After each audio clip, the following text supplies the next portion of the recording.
ঈদ মোবারক। আশা করি সবাই ভালো আছেন এবং নিজের পরিবার নিয়ে খুব সুন্দর করে ঈদ কাটিয়েছেন।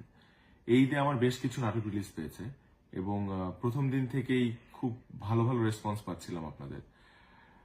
এই ঈদটা আমার খুব সুন্দর একটা ঈদ হতে পারতো আপনাদের ভালোবাসায়, আপনাদের সাপোর্টে, কিন্তু সেটা হয়নি।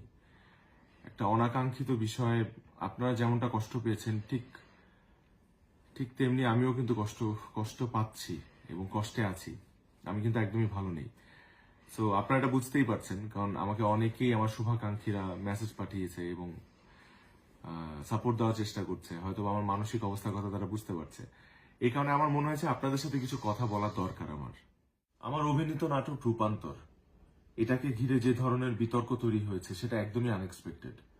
এই নাটকের মাধ্যমে আমরা কারো ধর্মীয় অনুভূতিকে আঘাত করা বা অন্য কোনো উদ্দেশ্য আমাদের নেই। আমি নিজেও একটা মুসলিম পরিবারের ছেলে, তো আমি জানি আমি কতটা ধর্মকে বিশ্বাস করি, আল্লাহকে